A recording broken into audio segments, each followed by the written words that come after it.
যুদ্ধবিরতির আলোচনার মধ্যেই গাজায় হামলার তীব্রতা বাড়িয়েছে ইসরায়েল। একদিনে নিহত হয়েছেন অন্তত ৭৮ জন ফিলিস্তিনি।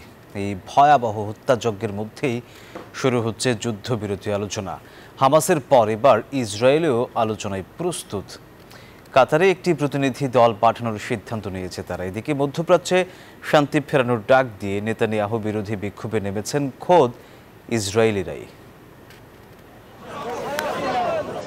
গাজায় অব্যাহত ইসরায়েলের বর্বরতা। শনিবার আল মাওয়াসি এলাকায় শরণার্থী তাঁবুগুলোর উপর একের পর এক বিমান হামলা চালায় ইসরায়েলি সেনারা।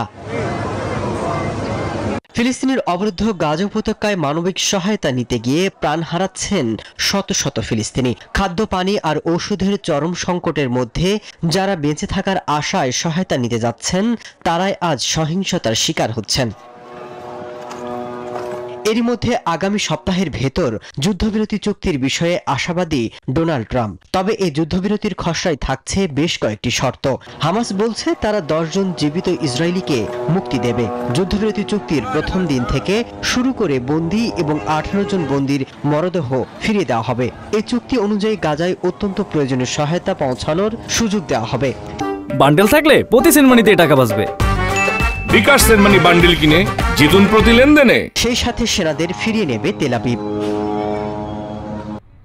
তবে মধ্যস্থকারী দেশ কাতার, যুক্তরাষ্ট্র, মিশরের দেওয়া যুদ্ধবিরতি পরিকল্পনায় হামাস যে পরিবর্তনের শর্ত দিয়েছে সেটিকে অগ্রহণযোগ্য বলে আখ্যা দিয়েছে নেতানিয়াহু। তবে যুদ্ধবিরতি প্রস্তাব নিয়ে হামাসের সাথে আলোচনার জন্য কাতারে একটি প্রতিনিধি দল পাঠানোর সিদ্ধান্ত নিয়েছে তারা। এদিকে জিম্মিদের মুক্তি আর শান্তির দাবিতে নেতানিয়াহু বিরোধী বিক্ষোভে ফুঁসে উঠেছে খোদ ইসরায়েলিরাই।